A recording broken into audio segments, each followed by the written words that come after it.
Nuestra realidad es muy triste. Muy bien. A veces yo no les ver para creer, no se dice.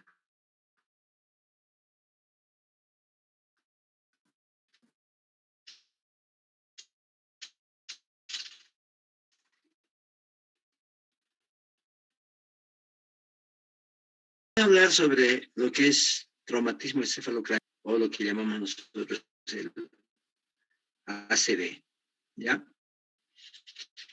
Entonces, vamos a empezar con el TEC. Ustedes saben que el cráneo es es una de las estructuras mucho más complicadas y también peligrosas para el ser humano. Todo nuestro, con esto, ¿no? Si no,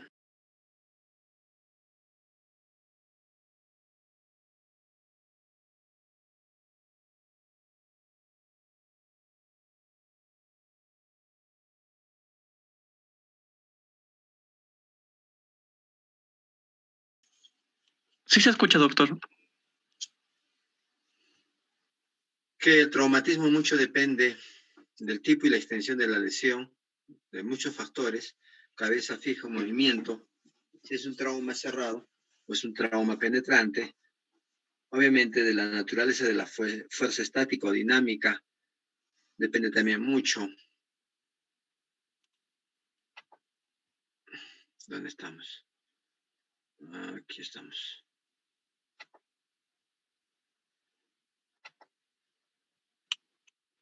El penoso está... De ingresar recién.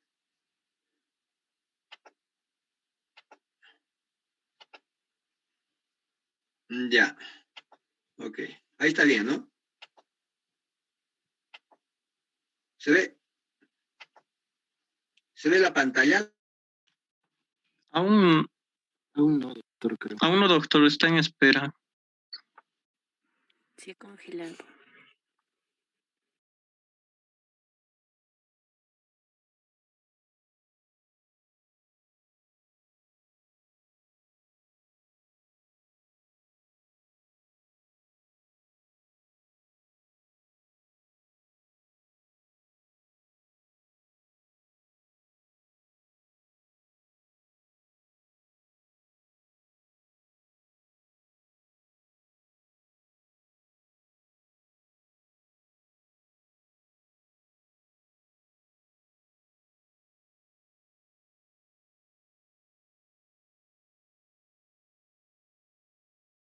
Conversando, también depende de la rapidez de la aplicación de la fuerza, la edad, volumen del cerebro, del cráneo.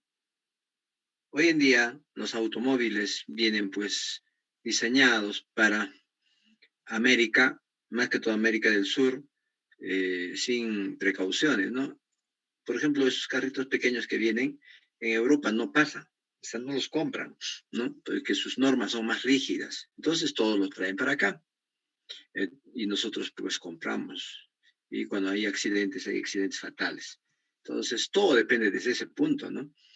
Y si ustedes saben, nosotros cuando conducimos un carro estamos yendo pues 120, 130, 140, 150. A veces yo voy a 160, ¿no? Pero sin medir consecuencias. ¿Y qué tal por ahí una vuelta o dos, tres, cuatro vueltas se hace tiras, pues, ¿no es cierto? Entonces, definitivamente tenemos que tener cuidado. El traumatismo cráneoencefálico tiene una escala, la escala de Glasgow. Y esa escala de Glasgow, ustedes ya saben, o sencillamente lo van a evaluar cuando hagan neurocirugía, ¿no es cierto? Entonces, eso es importante que ustedes sepan. La escala de Glasgow es más que todo un puntaje que se le da a ciertos criterios. Dentro de ellos se consideran pues varios puntos, ¿no? Una, la apertura ocular, por ejemplo, cuando uno está inconsciente, no puede hacer la apertura ocular, ¿de acuerdo? También tiene que hacer, pues, se evalúa de acuerdo a un puntaje, eso va de 0 hasta 15, ¿no? Entonces, de 3 a 15. La respuesta verbal igual Se supone que una persona cuando está inconsciente no va a poder hablar, ¿de acuerdo? No responde a las preguntas, entonces, o cuando está despierto, como estoy ahora lúcido, puedo responder cualquier pregunta, ¿no? Se supone que estoy en una escala de 1 a 15 en 15, ¿no? Lúcido. O sencillamente cuando hay respuesta motora, se evalúa también la respuesta motora. Entonces yo digo, levante la mano, levantamos la mano, ¿no? Pero a un paciente inconsciente, díganle, a ver, ustedes levante la mano, ¿no? No van a responder.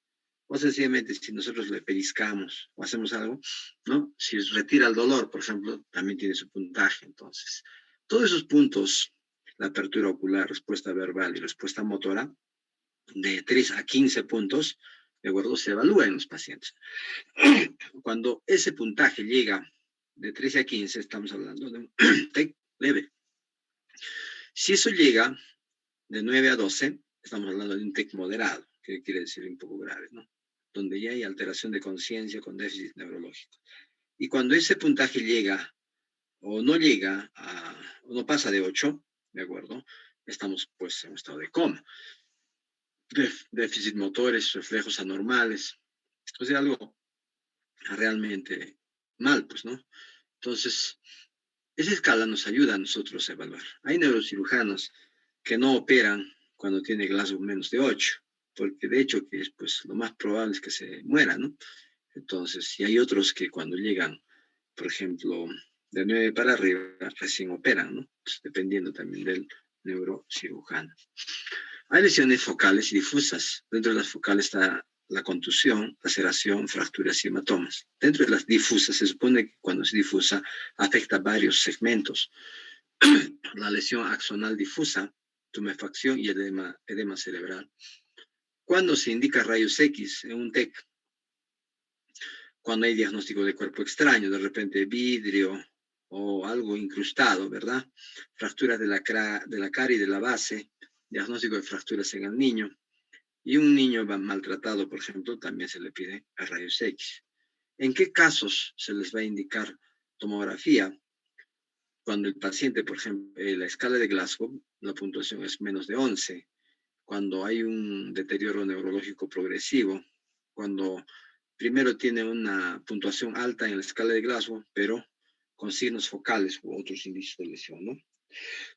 Yo puedo estar despierto, pero me dicen levanta la mano, no puedo levantar la mano.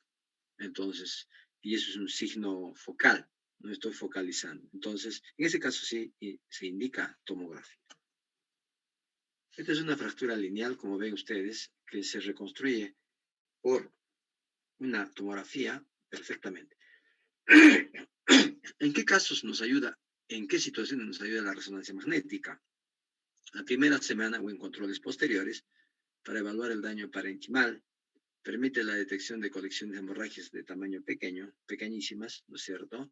Especialmente las que están relacionadas con presencia de daño axonal difuso. Cuando hay daño axonal difuso, ustedes recuerdan que la corteza se comunica con todo el cuerpo, ¿de acuerdo? Con unas haces. Y sus haces tienen pues sus prolongaciones nerviosas, todo eso. Y eso se rompe, se daña, ¿no? Es como que se cortara. Entonces, a eso llamamos lesión axonal difusa. Y obviamente también hay focos a nivel de la cortical, donde hay pues, lesiones de contusión, ¿no?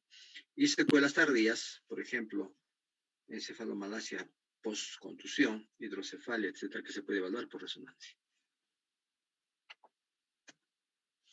¿En qué casos vamos a indicar nosotros una tomografía de control? Después de un día, después de 2 días, después de 3 días, ¿no? ¿En qué caso? Cuando el paciente tenga una evolución desfavorable. Por ejemplo, estaba bien, pero por alguna razón empezó a desmejorar, se le realiza su tomografía. Cuando por A o B, digamos, el paciente estaba muy inquieto y se le ha sedado, entonces nosotros no podemos saber cómo está de repente su cerebro, ¿no? Evolucionando, entonces está durmiendo. No podemos preguntarle cómo está, no se puede evaluar. En ese caso se le toma también su tomografía. Control de lesiones conocidas clínicamente importantes, por ejemplo, los hematomas tratados de forma conservadora, hematomas pequeños que se tratan con, no sé, solamente observándolo, ¿no? Algún tratamiento, de repente le ponen manitol, corticoides, algo más, y no se le opera, ¿no? Y se espera que mejore. Entonces se le hace controles tomográficos para ver si está disminuyendo el tamaño o está estable, ¿no? El objetivo es controlar la aparición de las posibles complicaciones de la fase subaguda precoz, ¿de acuerdo? Eso ayuda, pues, la tomografía. Fractura de cráneo. Puede haber lineales, diástasis de sutura o separación de suturas, fractura de base de cráneo y fracturas deprimidas. Las más frecuentes son las lineales. 80% son lineales. No requiere tratamiento específico. Frecuentemente se relaciona con hematomas epidurales. Hematomas epidurales. Las diástasis de suturas son separación de suturas, mayor en niños, menores de 2 años, ¿no? Y fractura de base de cráneo, piso anterior y medio. Hayan visto el ojo de mapache, ¿no? Que empieza a ponerse todo verde alrededor del globo ocular. Ahí, eso es pues por fractura de base de cráneo. Fracturas deprimidas que deben repararse si laceran la dura madre o sencillamente cuando la depresión es mayor de 5 milímetros deben corregirse, ¿no? Y las fracturas a nivel frontal se debe corregir por estética. O sea, todas las fracturas deprimidas sí, siempre hay que tener cuidado. Esta es una fractura lineal en parietal y donde se ve acá en la ventana ósea, ¿no? El cráneo en realidad tiene que estar en ventana ósea para ver fracturas, si no, no podemos visualizar. Esta es una fractura deprimida a este nivel y esto es en la fosa, obviamente, posterior, acá. El hematoma epidural, como su nombre indica, es un hematoma a nivel del espacio epidural. Se presenta en 1 al 4% de los pacientes con TEC. El 50% de pacientes presentan el clásico intervalo lúcido. ¿Qué quiere decir eso? Que primero están muy bien lúcidos y luego, ¡pum!, como que se desmayan, ¿no? Entonces, en el 20% de los pacientes de casos, el 20% de los casos tienen expansión tardía. Quiere decir que empieza leve, poquito, poquito, y a las 48 horas, ¿no? Se expande, pues el hematoma aumenta. ¿Cuál es la causa del hematoma epidural? 90% está asociado a fractura de cráneo. Hemos dicho que la lesión más frecuente es la lineal. Lesión frecuente de la arteria meningia media. Es la arteria la que se daña, ¿no? O senos durales y las venas diploicas. Localización se localiza entre el cráneo, entre el hueso mismo y la dura madre. En la región frontoparietal y temporoparietal. 90% son supratentoriales y unilaterales. ¿Cuál es la forma que va a tener el hematoma epidural? Biconvexa. Así, ¿no? Biconvexa. Desplazamiento de la línea de interfase entre la sustancia gris y blanca. 2/3 son hiperdensos y homogéneos y la tercera parte son hiperdensos, ¿no? 2/3 son hiperdensos, o sea, blanco y homogéneo. Y 1/3 son hiperdensos, hipodensos por sangrado activo. No cruza suturas, ¿de acuerdo? Efecto de masa. Borran los surcos, comprime el ventrículo, obviamente desvía la línea media. Este es un hematoma